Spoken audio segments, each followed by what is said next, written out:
Olá, que bom ter a sua companhia por aqui. Hoje a gente vai bater um papo sério, mas muito importante, sobre um assunto que está em toda a parte: os chás para emagrecer. Sabe, eles prometem mundos e fundos, resultados rápidos, mas será que o uso dessas ervas é realmente seguro? Vamos juntos descobrir a verdade que se esconde por trás dessas misturas que parecem milagrosas. Então, vamos direto ao ponto com uma pergunta que, olha, muita gente já se fez em algum momento. Existe essa ideia de que quanto mais ervas a gente mistura, mais potente o chá fica, né? É quase intuitivo, mas e se for o contrário? E se, na verdade, essa mistura toda estiver aumentando os perigos em vez dos resultados? É uma reflexão que muda tudo. Ok, vamos começar pelo mais óbvio, aquilo que a gente vê em toda a prateleira, as misturas prontas, aqueles pacotinhos que prometem secar a barriga da noite para o dia. Parecem a coisa mais fácil do mundo, a solução perfeita, mas é exatamente aí que mora o perigo. Bora entender por quê? Olha, o problema é mais simples do que parece. Pensa assim, muitas dessas fórmulas fazem uma salada de plantas com a mesma função. Juntam, sei lá, 3 tipos de estimulantes e 4 tipos de diuréticos. Além de não precisar de tudo isso, a fórmula acaba ignorando o que cada corpo precisa. É zero personalização. E a pior parte, a dosagem de cada coisa ali dentro vira um mistério. É um verdadeiro tiro no escuro. Tá, mas na prática, quais são as consequências de tudo isso no nosso corpo? Agora a gente vai falar sobre 3 riscos bem reais que essas misturas podem trazer. A ideia aqui é garantir que a busca por saúde não acabe sem querer virando um problema. O primeiro risco, gente, é a sobrecarga de estimulantes.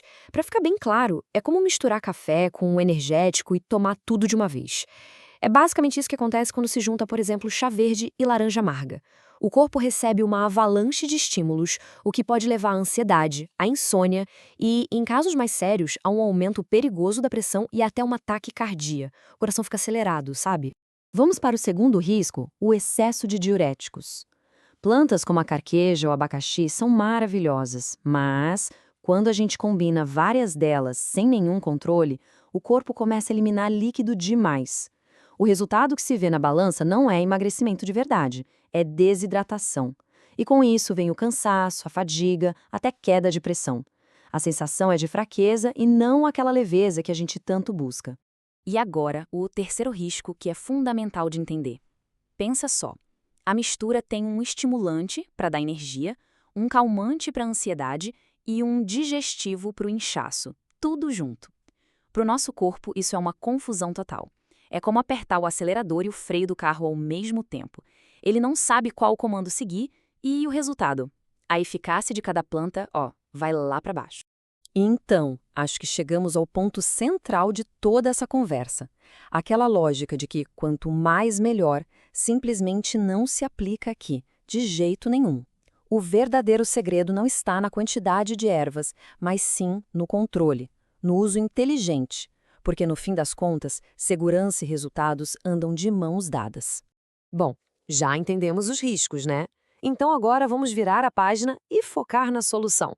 E a estratégia mais inteligente é simplificar. Usar chás simples, com uma, no máximo 2 ou 3 plantinhas, cada um focado em um objetivo de cada vez. É uma abordagem mais segura, muito mais eficaz e que, acima de tudo, respeita o ritmo do nosso corpo. Vamos para a prática, então. Uma receita super funcional. Para quem sofre com aquela sensação de inchaço, de digestão lenta, essa combinação é um presente. A carqueja dá aquele apoio para o fígado, a hortelã ajuda a aliviar os gases e a casca do abacaxi, é ótima para a digestão. Uma xícara depois do almoço pode mudar o dia. Simples assim e funciona que é uma beleza. Agora, vamos para uma receita que cuida do nosso lado emocional. Porque a gente sabe que muitas vezes a dificuldade está em lidar com a ansiedade, aquela vontade de comer sem ter fome de verdade, sabe? Essa mistura de melissa, folha de maracujá e capim-limão é, literalmente, um abraço numa xícara. É perfeita para tomar à noitinha, para acalmar a mente e ajudar a gente a ter mais controle sobre as nossas escolhas. E olha só que interessante, não basta só escolher as plantas certas. O horário que a gente toma o chá faz toda a diferença. É sobre alinhar com o ritmo natural do corpo. Pensa comigo, chás termogênicos, que dão energia, fazem muito mais sentido de manhã, né? Os digestivos, claro, depois das refeições. E os calmantes são perfeitos para o fim da tarde ou à noite, para ajudar o corpo a desacelerar e relaxar. Para a gente fechar essa nossa conversa com chave de ouro, preparei um checklist final de segurança. Pensa nele como um guia prático, com regrinhas simples que vão transformar os chás em verdadeiros aliados da saúde e não em uma armadilha. Então, vamos lá para as nossas regras de ouro. Primeiro, sem exageros. Nada de misturar um monte de ingredientes. Use no máximo 3 plantas por chá. Segundo, muito cuidado com estimulantes à noite, para não atrapalhar o sono. Terceiro, e isso é muito importante, faça pausas. O corpo precisa de um descanso, então depois de um mês de uso, pare por 1 ou 2 semanas. E por último, a regra mais importante de todas, chá ajuda, é um apoio, mas ele não substitui uma alimentação saudável e equilibrada. Nenhum chá faz milagre sozinho. Agora, um momento de muita atenção, porque este ponto é inegociável. Existem situações em que certos chás, principalmente os estimulantes, devem ser evitados completamente.